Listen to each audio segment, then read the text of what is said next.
encontrar en la comunión alimento, ánimo, fortaleza, sabiduría. Esta mañana solamente queremos enfocarnos, Señor, en lo que estás hablando tu iglesia en la tierra. Que nada a derecha ni a izquierda roba nuestra atención, sino que podamos mirarte y al mirarte ser aumentados en la imagen de Cristo. Gracias por esta mañana, Señor. En Cristo Jesús, amén y amén.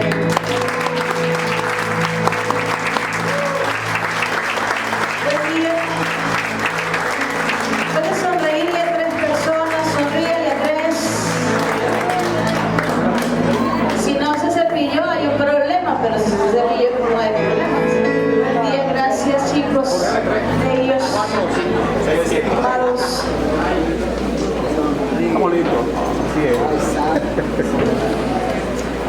Vamos a tomar nuestro asiento esta mañana. Si usted desea sentarse más adelante puede hacerlo también. Si desea ocupar las sillas de adelante puede hacerlo, es el momento. ¿Cuántos están alegres en el Señor?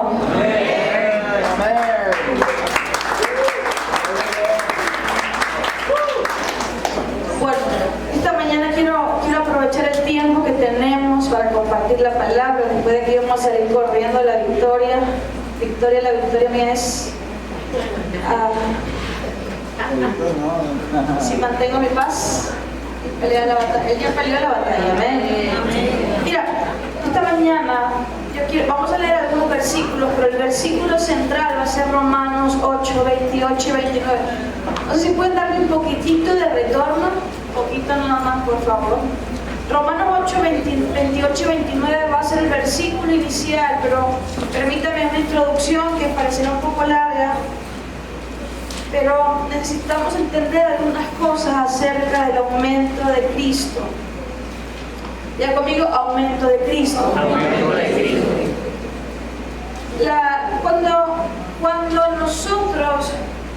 Cuando la iglesia no va a las escrituras de forma correcta, terminamos dándole tronos a asuntos que ya Dios destronó. ¿A qué me refiero? El gran problema del hombre no es el pecado está vencido. Por el pecado, por la reconciliación murió Cristo, ¿sí o no? Y resucitó. Su resurrección fue la evidencia que Él había vencido sobre la muerte y sobre el pecado, ¿sí? Claro, pero cuando yo desconozco las escrituras, necesito enemistarme con el pecado. No estoy diciendo que el pecado sea nuestro amigo, para nada. Estoy diciendo que el gran problema del hombre no es el pecado, el gran problema del hombre es la imagen que refleja. ¿Puede decir conmigo la imagen que refleja? La imagen que refleja. Desde el huerto del Edén hasta hoy, ha existido una imagen distorsionada de Dios. Cuando el hombre peca, cuando el hombre peca, Dios no entra en crisis. Nosotros pensamos que Dios peca y el Señor entra en crisis y ahora qué va a pasar con mi plan. No. Ya existía Cristo antes de la fundación del mundo como provisión para el pecado. El problema es que cuando el hombre pecó, distorsionó la verdadera imagen de Dios en la tierra. ¿Cuál era el propósito del hombre en la tierra? Representar la esencia, naturaleza, gobierno, voluntad de Dios. El que se encontrara con Adán, el que se encontrara con Eva y el que se encontrara con algún hombre en la tierra deberían encontrarse con el mismo Dios. ¿Con el mismo? Entonces, cuando el hombre peca y se desvincula de la vida Zoé, de la vida eterna, el hombre empieza a reproducir su propia imagen.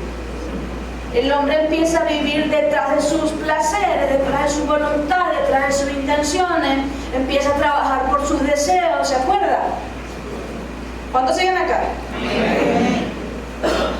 Por eso es que cuando usted y yo recibimos la vida de Cristo, es cuando usted y yo experimentamos la salvación, el aumento de Cristo tiene que ver con que usted y yo estamos recuperando la imagen de Cristo. ¿Qué es el aumento de Cristo? Diga conmigo, es la recuperación de imagen. El aumento de Cristo no es que tú vas a ser más evangélico, más pentecostal, más bautista, no, tú vas a ser más Cristo. ¿Hola? Amén. El aumento de Cristo no es que te sepas muchos versículos, es que cuando alguien se encuentra contigo, se encuentra con el mismo Cristo. Amén. Por eso es que podríamos orar y decir, Señor, esta mañana aumenta en tu iglesia, pero no funciona de esa manera.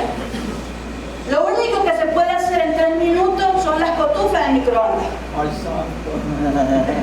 Pero la imagen de Cristo es un proceso donde somos transformados a esa imagen. Y en algunos casos esa transformación no es tan amigable como nosotros esperaríamos, ¿sí o no? Es la razón por la cual mucha gente se ha hecho imágenes en la tierra. La falta del aumento de Cristo en la iglesia o en un creyente produce que éste se haga imágenes en la tierra. Cuando usted ve personas adictas, ¿se dice? Corrígeme porque yo tengo adictas a cierta tendencia política, adictas a cierto estilo. No es que sea una mala persona, es que la disminución de la imagen de Cristo lo hace ser adicto a alguna imagen.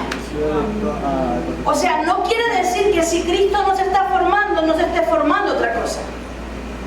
Si Cristo no está aumentando el hombre viejo. Dígale a su vecino, porque en Cristo no hay grises. Diga conmigo, en Cristo no hay grises. O es Cristo o es Adán, o es lo nuevo o es lo viejo, o es lo eterno o es lo temporal. A veces queremos vivir el evangelio en grises y este es el problema del relativismo. Diga conmigo el relativismo. ¿Qué es el relativismo? Ay, no es tan así, pastora.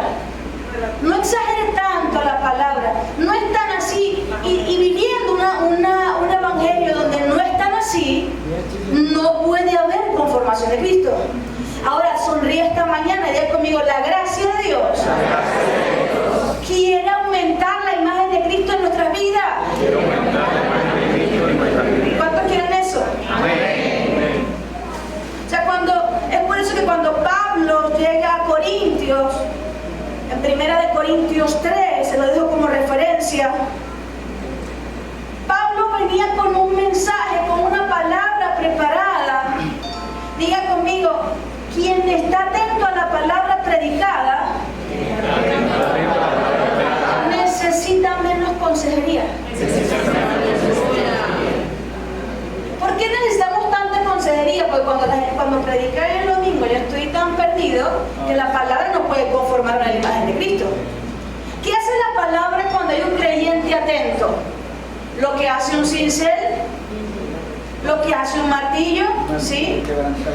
Por eso tú estás en la predicación y el predicador está predicando, y no porque sea yo, sea Renata predicando, que acaba de nacer. Si yo estoy en estado de atención, entonces mi alma está siendo transformada en la imagen de Cristo. O sea, hay gente que sale de la reunión y mañana tiene que preguntar, ¿este es mi novio o no es mi novio? Sino que sabe que es la voluntad de Dios, no es punto. Amén. La iglesia es edificada por creyentes que están siendo transformados a la imagen de Cristo. O sea, Pablo llega a Corintios y dice, mira, yo los encontré a ustedes en un estado de carnalidad. ¿Ya conmigo carnalidad? Pablo no llegó haciéndose el superior. Viste que a veces uno usa la palabra carnal. Ay, si eres carnal, y de alguna forma te coloca a ti como el espiritual. Pablo no llegó en esa condición de denunciar de forma soberbia la carnalidad. Lo que le estaba diciendo Pablo a los corintios, a estas alturas, ustedes deberían tener una imagen más clara de Cristo, pero siguen carnales. ¿Hola? ¿Se entiende? Amén. Yo quería encontrar una medida, pero como no la encontré, debo cambiar el mensaje.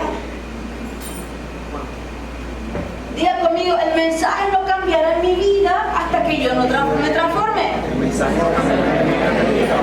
Si Dios tiene que hablarme lo mismo constantemente, es que hay algo de Cristo que todavía no se formó. Eso pasó con los corintios. ¿Se va entendiendo?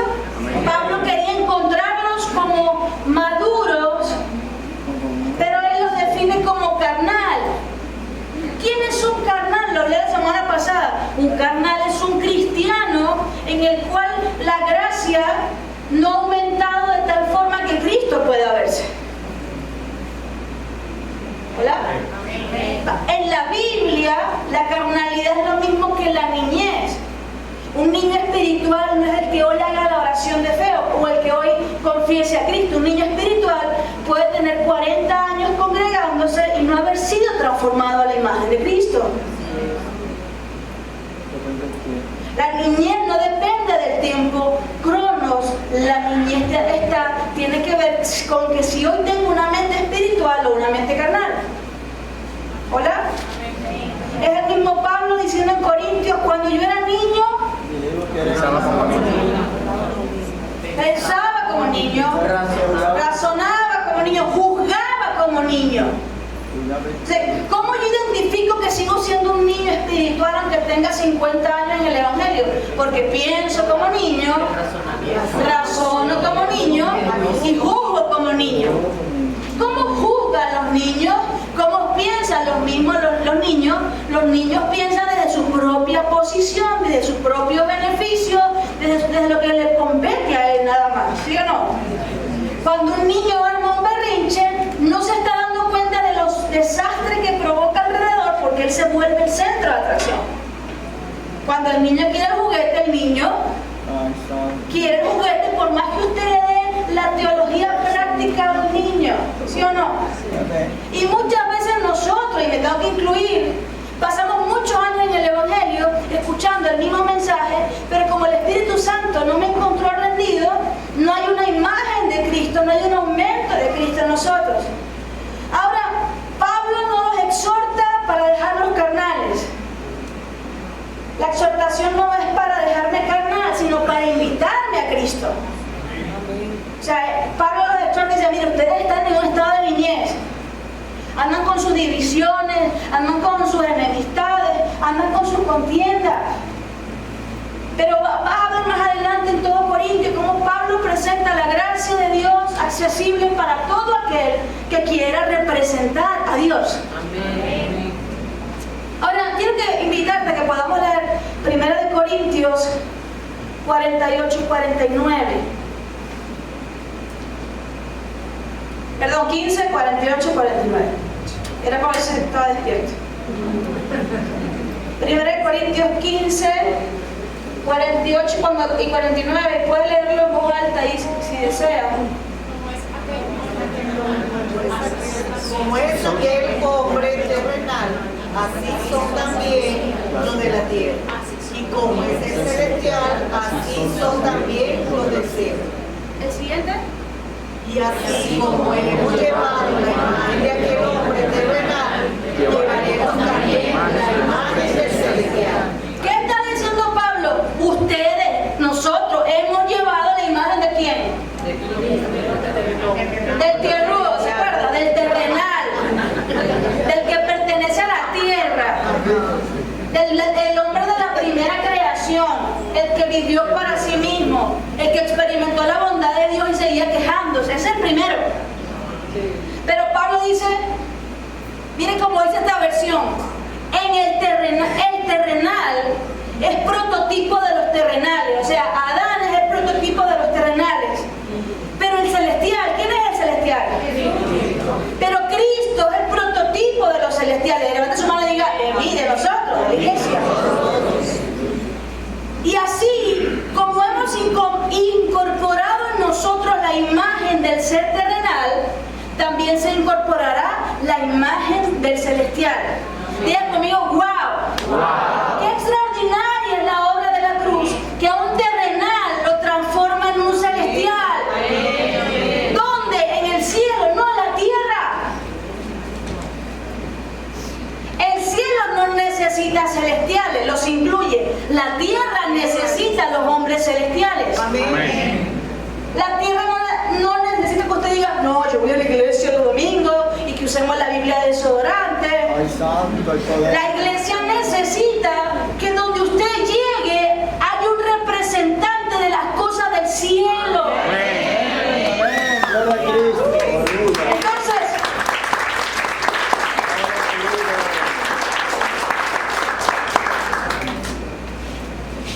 Entonces, cuando la gente llega a tu casa, que puede ser un ranchito o una mansión, puede encontrar cosas del cielo. Amén. Yo he ido a casas muy humildes donde encuentro más cielo que en otros lugares. O sea, el tema no es riqueza y pobreza, el tema es la imagen. ¿Qué imagen estoy representando? Cuando la gente se encuentra conmigo hoy, ¿qué imagen puede describir? Por eso es que yo como esposa, y lo hago, le pregunto a mi esposo, Santiago, ¿qué de Cristo todavía no ves en mí? Porque los discípulos con el pastor y los pastores con los discípulos somos un poquito muy benevolentes, ¿verdad que sí? Está bueno. Pero entre esposos deberíamos preguntarnos, ¿qué no ves de Cristo? Y no para juzgarnos, sino para invitarnos a que cuando la gente se encuentre con nosotros, toque el cielo. Amén. El aumento de Cristo es el aumento del hombre celestial en el odre, en la iglesia. El aumento de Cristo es un hombre en el cual la gracia operará hasta quitarle todo parentesco y vínculo con el hombre terrenal. Amén. ¿Qué hace la gracia? Diga conmigo, ¿qué hace la gracia? Me quita el parentesco al terrenal. Es que este tipo era un mentiroso. Este tipo embaucó a media cagua y ahora se arrepintió, pidió perdón. Claro, porque la gracia me sacará los vínculos con el terrenal. Es que esta persona cobra ventaja de los otros y ahora le sirve. Claro, porque la gracia está operando. Pastora, compruébalo. Génesis 12. Dios le dice a Abraham, y haré de ti, ¿qué cosa? Una gran nación, te bendeciré, engrandeceré. Pero le dice, sal,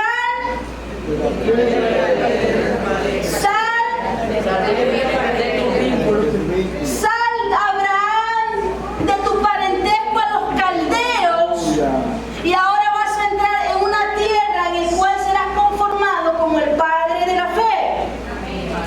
Porque Abraham, el de Ur de los caldeos, no podía entrar a esa gran nación con todas las trampas, corrupciones, lascivia y mentira de su tierra de nacimiento.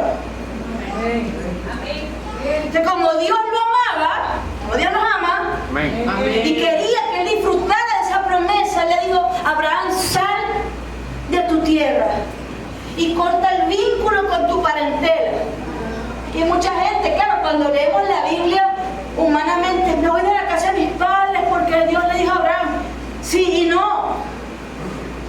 Porque cuando yo paso Génesis 12 por la cruz, es la misma cruz, diciéndome a Vane, a Ramón, a Marta, sal de tu tierra, sal del terrenal, sal de tu parentesco al carnal y entra en la gran nación que es Cristo. Amén. Amén. ¿Cuántos quieren ser celestiales? Amén. Ponga su mano en su cara y dígale, Espíritu, infórmale a mi cara que estoy siendo transformado en un hombre celestial. Nuestro rostro ministra. Hay gente que grita aleluya, gloria a Dios, parece que regato una limonada sin azúcar. Tú dices, pero mira, no comprendo. Habla Dios. Y no es andar jijiji, jajaja, no es reírme por reírme. Es que cuando la gracia está operando, la Biblia dice que el corazón alegre. Ahora, me fui por usted, culpa a usted. Cuando la gracia puede operar y me quita el parentesco a las cosas de la carne, entonces podré comprender las cosas del Espíritu. Amén. Por eso es que a veces pasamos 150 años queriendo que alguien entienda algo. ¿Le ha pasado? Y le ha pasado a usted y le ha pasado a alguien más con usted también. Claro, yo estoy intentando, Nigeri, que una persona que no entró o no fue absorbida por el celestial entienda un consejo eterno. Tú le dices a alguien, hey, lo que significa el pecado, y dice, no es tan así, claro. Para el hombre terrenal, la fornicación, el adulterio, la mentira, todo eso no es tan así. Y pueden convivir con eso toda su vida. Pero para el celestial sí es tan así. Por eso es que cuando yo voy a dar un consejo, tengo que identificar qué tipo de mente tengo enfrente. No para juzgarlo. Porque si es un terrenal, tengo que hablarle la palabra de la cruz. Pero si es un celestial, entenderé un consejo eterno. Amén. ¿Cuántos siguen acá? Amén.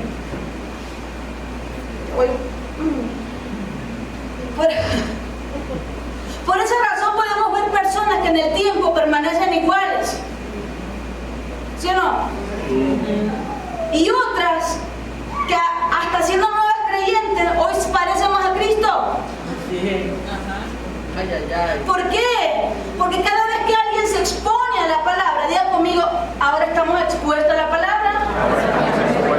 Cada vez que alguien se expone a la palabra, cada vez que alguien entiende el privilegio de la oración, porque la oración es un sacrificio. Usted que gente, ay, estaba orando, usted no sabe 7 horas, eso es un sufrimiento.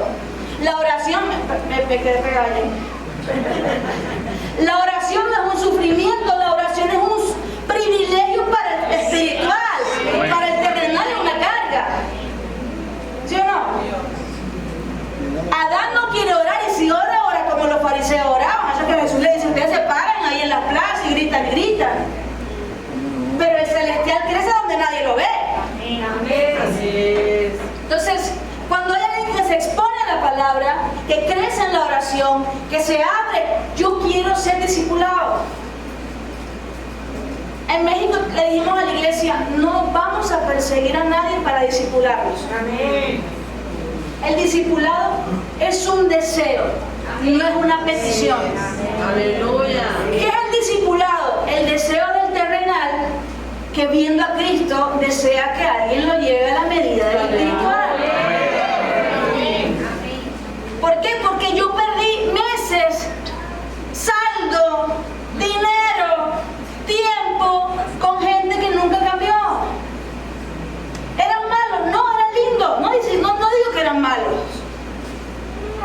Pero Jesús simplemente, la única oferta de Jesús para el discipulado fue el que quiera seguir en pos de mí. Y no es que yo me crea Jesús, hermano, no. Pero el discipulado tiene que ser, por favor, ¿alguien podría discipularme? ¿Alguien podría alumbrarme? Y no para que seas un discipulador dependiente ni un pastor dependiente. Pero cuando yo me rindo al discipulado y a ser pastoreado, estoy dando señales de vida. Amén. ¿Usted ha visto una persona en terapia intensiva? ¿Quién ha visto una persona en terapia intensiva? ¿Qué pasa cuando de repente está... ¿Qué pasa en la novela? Se muere María Joaquina, corre para todos lados. Y de pronto... Lo peor que podemos hacer es intentar que el dé alguna evidencia del hombre celestial. Lo mejor que podemos hacer es entender cuando en una persona hay una señal de vida. Hay gente que quizás no habla tan bien de Cristo, pero tiene un deseo de Cristo. Hay gente que habla muy bien de Cristo, pero no quiere ser discipulado. Yo soy pastora, yo tengo un discipulador. Creo que no uno, creo que varios. Yo necesito decirle a alguien, estoy batallando con esto. Esto me está costando. Porque no es que yo llego a cierto nivel y ya no necesito discipulador. La vida del discípulo es para siempre. Oye, pastor, mira, tengo las finanzas desordenadas, ¿me puede ayudar? Sí, mira, págale a este, ahorra por aquí. ¿Se está metiendo en mi vida? No. Sino que en todas las áreas de nuestra vida, Cristo tiene que ser visto, el aumento de Cristo debe ser testificado. A veces la gente dice, no, pastor, a ver, préstame. No, no te prestas, te voy a decir cómo se administra. Porque la deuda es el reflejo del que se administra mal. ¿Sí o no? La deuda es un fruto, no es una raíz. Entonces, ¿cuántos están endeudados? Yo estoy endeudada. ¿Qué hace la obra de la cruz, Marta? Empieza a conformarnos a la imagen, a aumentar el orden. No empezamos a ordenar. El orden empieza a salir desde adentro. ¿Cuántos están acá? Amén. Dígale a su vecino, no nos están regañando, nos están animando.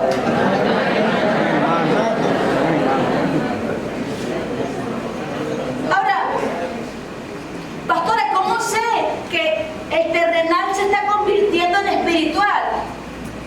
Porque empiezo a identificar rápidamente qué es terrenal y empiezo a desear lo que es espiritual.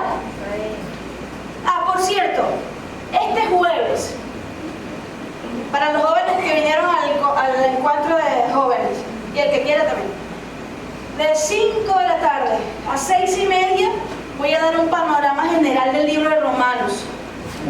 Jueves de 5 a 6:30 de la tarde. ¿Es posible? Sí. Si no es posible, a 5 de la tarde, porque no estoy en otro momento. Miren, hay tres versículos, hay 3 capítulos en el libro de Romanos que se le llama la escalera. También se le llama el sándwich. Romanos 6, 7 y 8. Ya conmigo, Romanos 6, 7 y 8, se lo dejo de tarea porque... Mira, Romanos 6 y Romanos 8. En el caso de Romanos 6 nos habla de que nosotros estamos muertos al pecado. Vean conmigo, el hombre celestial no peca, no porque es súper santo, es porque está muerto al pecado. ¿Usted ha visto? Váyase con un pollo asado para el Metropolitano. Póngase allá al lado. No, ¿quién se va a levantar ahí con un pollo asado? Nadie. Ahí está mi abuela, mi tatarabuela, mi abuela. ¿Por qué? Porque están muertos a esta dimensión de vida. Asimismo el hombre espiritual, tú le puedes poner todas las seducciones, quizás se agita un poco, pero no come porque su condición es muerto al pecado. ¿Puedes sonreír? Es una gran noticia, hermano. Cuando alguien dice, es que vence el pecado, usted no puede vencer el pecado. Así es. Intentaste vencer el pecado y estás frustrado. ¿Qué tengo que hacer yo? Entrar en el lugar, en el hombre, donde el pecado está muerto a los apetitos de ese hombre. ¿Hola? De Romanos 6 nos habla que estamos muertos al pecado, que hemos sido libres de su esclavitud. Ustedes ya no son esclavos del pecado. Dice Romanos 6, 1 y 2. ¿Qué pues diremos? ¿Perseveraremos en el pecado para que la gracia abunde? De ninguna manera. De ninguna manera. Porque los que hemos muerto al pecado, ¿cómo viviremos aún en él? Esto no quiere decir que para el pecado no haya gracia. Sí hay gracia, pero no hay licencia. Si alguien peca y se arrepiente como lo hizo David en el Salmo 51, alcanzará la gracia de Dios para ser puesto en el lugar de donde salió. Pero hay gente que continuamente la gracia la usa para pecar y pecar y pecar y pecar. ¿Es malo? No, está en el terrenal. Ahora, lea conmigo Romanos 6. Romanos 6 nos dice, ustedes murieron al pecado, ustedes ya no son esclavos del pecado. Y Romanos 8 nos enseña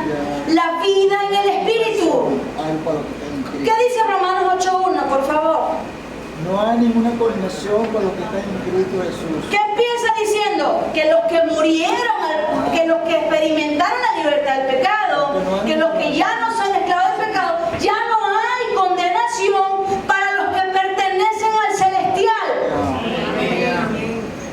¿Lo ve? De hecho, Romanos 8:15 dice, ustedes no han recibido el espíritu de esclavitud para estar otra vez en temor. ¿Qué dice Pablo? Ustedes no han recibido espíritu de esclavitud, ustedes ya no están otra vez en el terrenal, en el carnal, sino que habéis, ponga su mano en el corazón, he recibido el espíritu de adopción. Abraham, sal de tu tierra, de tu parentela, la tierra que te mostraré. Y este espíritu de adopción nos hace clamar, Abba, Padre.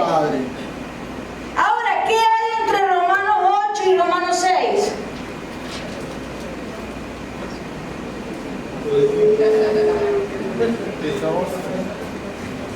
¿Qué hay entre Romanos 8 y Romanos 6? Diga conmigo, Romanos 7. No era tan difícil. ¿Qué hay entre lunes y miércoles? Martes. Es complicado, ¿verdad? Romanos 7, diga conmigo, está entre dos realidades, entre Romanos 6, que dictamina la muerte, al pecado y a la esclavitud, y Romanos 8 dice, ya no hay condenación, ustedes están en el Padre. Amén. Pero Romanos 7 es donde Pablo empieza a decir las cosas que quiero hacer no son las que yo hago, y las que hago, diga conmigo, Romanos 7 es la lucha. Es la lucha constante. ¿Sí o no? Está loca en terrenal. Romanos 7 es la lucha del hombre viendo su realidad en medio de lo que Cristo hizo. ¿Cuántos se han encontrado en esa lucha? Constantemente. Diga, no es guerra, es lucha. Una lucha. Es guerra, es lucha. Una lucha constante. Ahora, Romanos 7 nos enseña dos cosas muy importantes. Una, no intenten vencer el pecado. Ustedes no pueden vencer el pecado. Aleluya. Ustedes tienen que morir al pecado. Porque siempre que intentemos vencer el pecado, vamos a ser derrotados. Es como los novios que están, no sé, ustedes saben qué, y tú le dices, no lo hagas porque no me visites esta tarde que estoy sola, eso le va a durar 3 días. No me llame porque mi papá no está, no me vea, eso le va a durar 2 días, hasta que se le alumbre el entendimiento y diga, no quiero. ¿Por qué? Porque aunque mi cuerpo físico tiene este deseo, el hombre celestial ha aumentado en gobierno. Cuando alguien viene y me dice, es que el pecado es muy difícil, yo le digo, depende. ¿Depende de qué? ¿De qué hombre? No sabe, pastora, por qué yo caí. No, yo no juzgo al que cae. El que cae tiene una cruz enorme para acceder al arrepentimiento. Pero no vengamos a relativizar el pecar, porque el pecar se resuelve cuando Cristo vive en mí. Amén. Ahora, ¿qué es el aumento de Cristo? El aumento del hambre por lo que tiene el hombre celestial. Padre, yo oro para que le des espíritu de oración. ¿Dónde sale eso en la Biblia? ¡Ay, santo! ¡Hay poder! Nadie puede orar para que tú ores hasta que cambies de hombre. Nadie puede orar para que tú te santifiques hasta que entiendas que la santidad es el resultado de la cruz. Aleluya. Ay, que no peque más. No, hermano. ¿Cuánto estamos creciendo?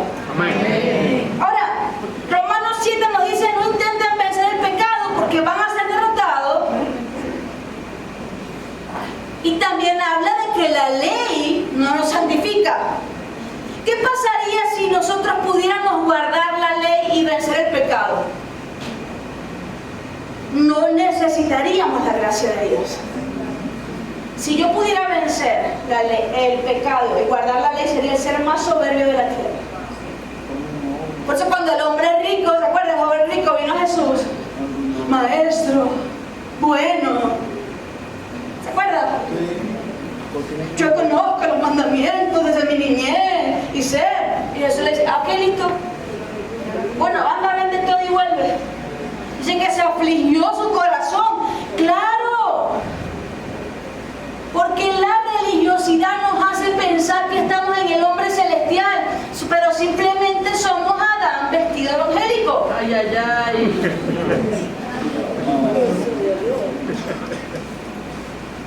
¿Cuántos estamos creciendo? Amén. Aleluya. Ahora, Ay, ay, ay. el Espíritu. Ahora, Romanos 6 y Romanos 8 nos dicen, ustedes están llenos de Cristo.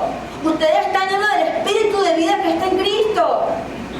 El Espíritu nos enseña en Romanos 6, 7 y 8 que estamos muertos para la ley y para el pecado, pero vivos para Dios en Cristo, porque Él es la vida. Amén. ¿Qué hora es? Uno para ti, uno para ti. En 10 minutos yo tengo que hacer un aterrizaje de emergencia, así que présteme atención. Yo quiero que vayas a Romanos 8:29, que le dije que era el centro de la predicación, y acabo de terminar con la introducción.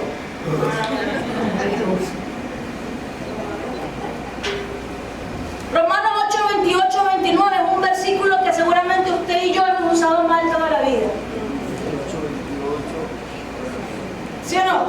Cuando desobedecíamos, ay, pero es que todas las cosas ayudan a bien. Ah, ya va. Diga conmigo, ya va. Ya va. Vamos a leer lo que dice la Biblia. Y sabemos. ¿De qué hombre me está hablando Romanos 8? ¿Quién sabe?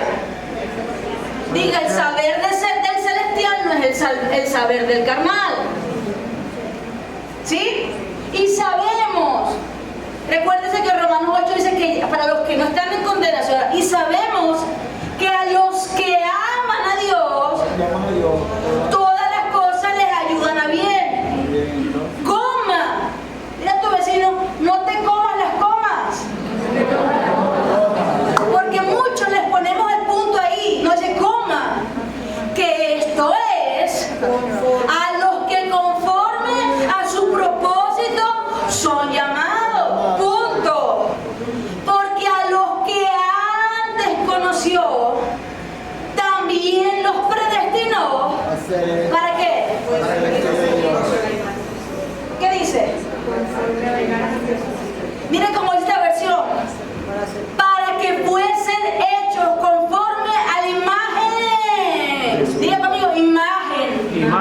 De su Hijo, para que Él sea el primogénito entre muchos hermanos. Él es el prototipo. Él es el primogénito. Y los que venimos detrás de Él en la vida de la resurrección, debemos y tendremos que ser igual a Él. Amén. No por obra de mi sabiduría humana, no por obra de mi intelectualidad evangélica, será por obra de la gracia de Dios.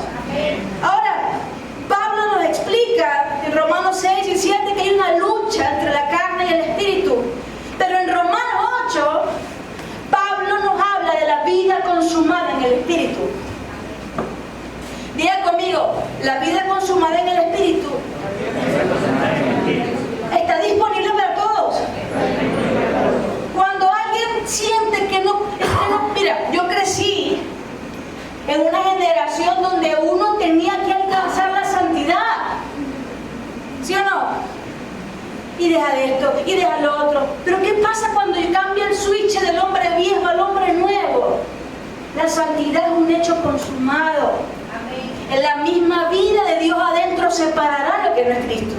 Ahora, ¿qué pasa cuando la mente natural va a Romanos 8:28? ¿Qué pasa? Que cuando el hombre natural va a la Biblia, la pregunta que se hace es, ¿qué tiene Dios para mí? ¿Alguien ha abierto la Biblia y ha dicho, ¿qué tiene Dios para mí hoy? Porque la tendencia de la mente natural es egoísta. El natural va a la Biblia buscando sus perlitas, ¿sí o no? Buscando sus palabras de afirmación. ¿Qué hago hoy? Como que sea un horóscopo. Judas se ahorcó. No, eso no es. La pregunta correcta, desde la mente correcta, no es ¿qué tiene Dios para mí? Sino ¿qué está hablando Dios hoy a su iglesia?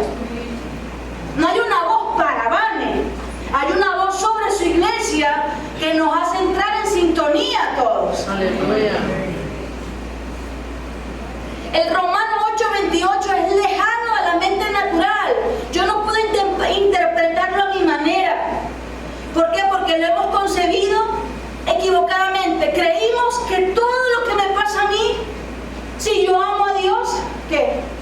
Me ayudará bien. Yo tuve que arrepentirme 7 veces cuando entendí este versículo. Porque siempre le decíamos a la persona, tranquilo, que el que ayuda a Dios. Y el tipo estaba haciendo con su vida un saco y uno, tranquilo, que el que ama a Dios. Ahora, ¿cuántos siguen acá? No se me va a ir.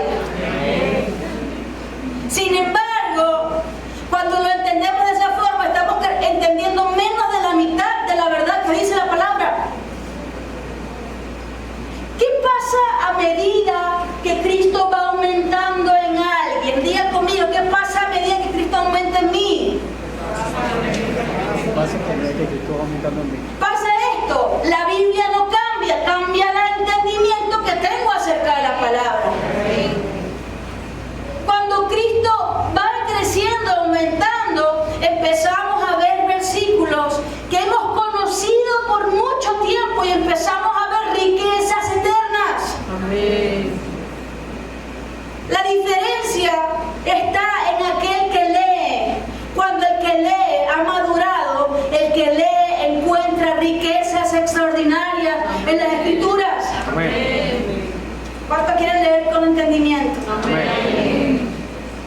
¿A qué nos está invitando Pablo a tener una lectura espiritual de las Escrituras? Hay gente, y yo lo hice muchas veces, que para justificar sus actitudes, mira, siempre habrá un versículo fuera de contexto para sustentar mis equivocaciones. ¿Sí o no? Siempre que yo quiera justificar mi posición, buscaré un versículo y lo voy a encontrar, de hecho lo voy a encontrar. Porque así es el hombre carnal. Diga conmigo, gracias a Dios que los carnales no vinieron hoy. Vienen al segundo.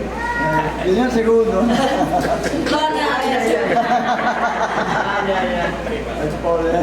Diga conmigo, el hombre espiritual vive en el espíritu. ¿A dónde fuimos llamados a vivir? ¿Qué es el aumento de Cristo? Un hombre común y corriente, obrero, abogado, ama de casa, vendedor ambulante, whatever lo que usted sea, viviendo en el celestial. Amén. Viviendo en la mente del espiritual. El hombre espiritual no es egoísta, no es egocéntrico, no es el ombligo del mundo. El hombre espiritual es una persona maravillosa en el Señor que no está pensando en sí mismo.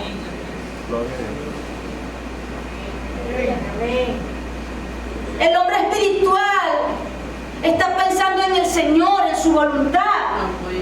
El hombre espiritual está pensando en los planes de Dios, en cómo vivir una vida que a Dios le agrade. Diga conmigo, debo salir del subsidio espiritual. Yo necesito entender su propósito. Ahora, ¿qué hora es? Voy a tomar 5 minutos más. Mira lo que dice el 28. ¿Qué dice el 28? Romanos 8, 28. Sabemos que lo que Esto dice, y sabemos, este es el saber del hombre espiritual, no el del hombre natural. Recordemos que la mente natural no entiende las cosas de Dios y es enemiga de Dios. La mente natural no solamente es egoísta, sino que entiende todo de forma equivocada. Entonces cuando tú le dices algo a una persona que no ha madurado, tergiversa todo el consejo. No, es que la pastora Vanessa y yo no te dije eso. El otro día le di un consejo a una chica de la congregación y a partir de ahí empecé a tener testigos de mi consejería. Porque yo le dije así, es una niña hermosa, Dios la está usando extraordinariamente. Eso no la hizo peor ni inferior. Yo también lo habré hecho, lo haré todavía en algún momento. Pero yo le dije, ¿sabes qué? Veo que tienes que salir a un lugar nuevo, salir del lugar donde estás viviendo, busca un lugar donde puedas ser tu casa, donde puedas traer a Dios vives con tu mamá, bla, bla, bla. Ella entendió que yo le dije, múdate mañana. Cuando me llama una hermana, no, que fulana es tarde con ataque de ansiedad. ¿Qué? No, porque usted le dijo que se mudara. ¿Cómo? Entonces yo la senté y senté a un testigo y le dije, ¿qué te dije? No, pastor, es que usted me dijo, sí, yo te dije que Dios te iba a sacar de allí a un lugar más pleno, que fuera tuyo, que tú pudieras hacer un devoción a la hora que tú quisieras, pero yo nunca dije, múdate mañana. Ay, santa. Perdón, pastor, es que yo entiendo las cosas de forma literal. Ah, ok. Entonces, muchas veces nosotros operamos en esa mente. Hola, haciéndose congregando. Muchas veces tenemos que identificar el operar de nuestra mente natural. Diga conmigo, el hombre espiritual sabe.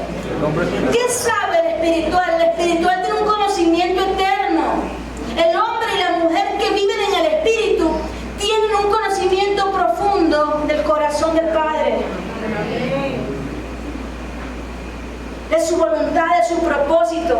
Estas son las cosas que no pertenecen a nuestros años en el Evangelio, sino a la naturaleza del hombre espiritual.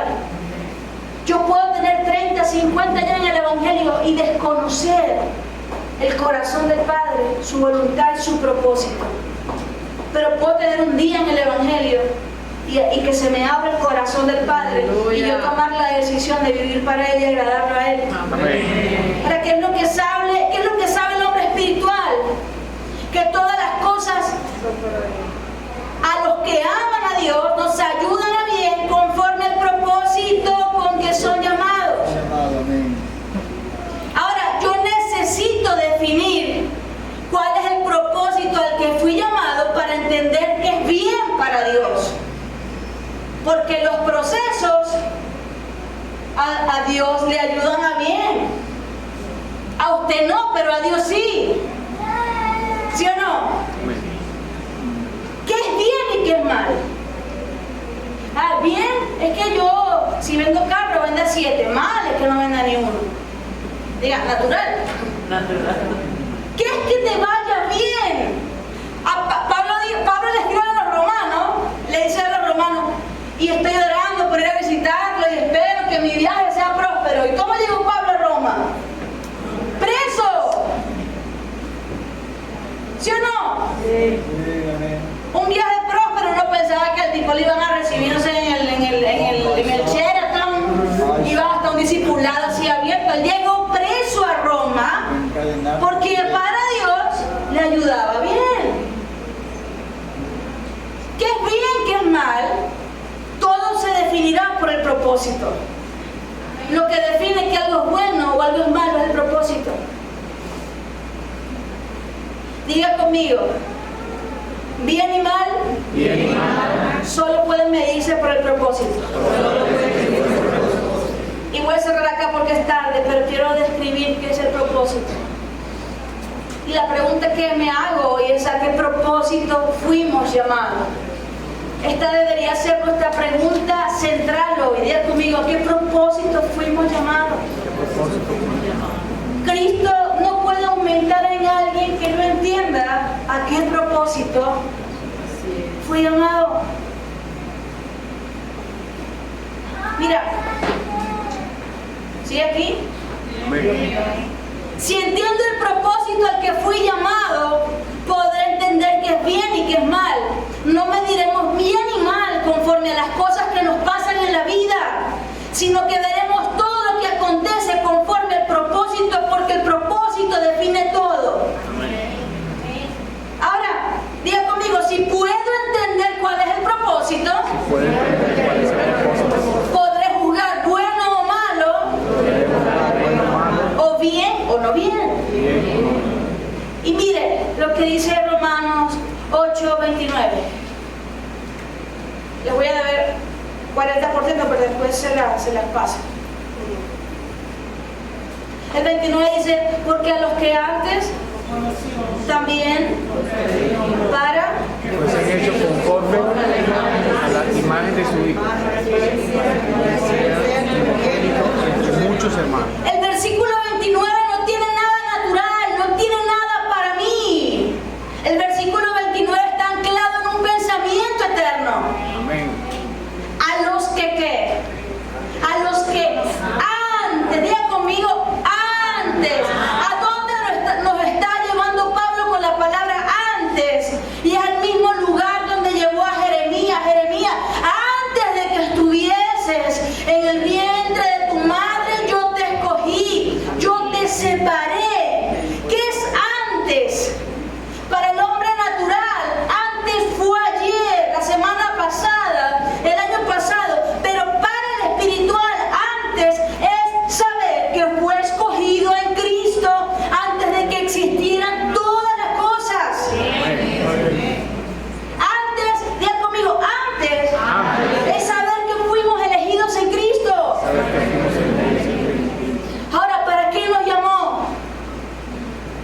ay, Dios me llamó para ser salvo. Diga sí, no.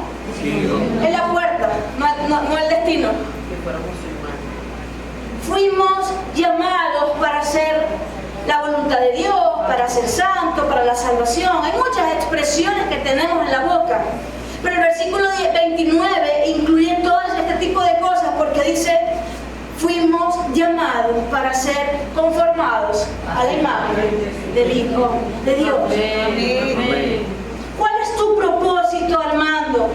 Ser conformado a la imagen del Hijo de Dios. Puedes sonreírle a alguien y decirle, si andamos más perdidos que San Nicolás el Día de las Madres.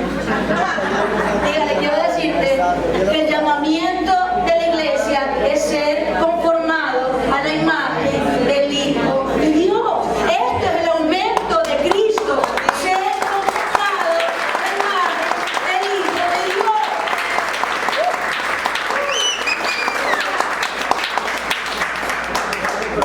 ¿Usted ha visto alguna bicicleta? Si no, ¿se ha montado en bicicleta? Sí, bastante. Ahorita mucho, por la gasolina. Un montón, ¿verdad? Y de una sola rueda. Bueno, quiero explicarle. Mira, la rueda de la bicicleta tiene un eje, ¿sí? Sí. Y ese eje desprende ¿qué? Rayos. El eje de la vida del creyente es ser conformado a la imagen del Hijo de Dios. De allí se desprenderán las gracias, las asignaciones. Pero el eje del Evangelio es que Dios puede encontrarte como una materia prima. Pastora, yo no estudié. Dios no está mirando si fuiste a la universidad, si no estudiaste, si no sabemos las letras. Él solamente quiere a alguien que le diga, conforma a Cristo en mi ser, Señor. Amén. Este es el eje de nuestro llamado. De ahí se desprende todo lo demás. Fuimos llamados para ser conforme a la imagen de su Hijo. ¿Cuántos están acá? Amén. Si hoy nos preguntaran qué está haciendo Dios en tu vida, ¿qué responderías? Tenemos muchas respuestas, de gloria en gloria, varona, de poder en poder. Pero si algo, diga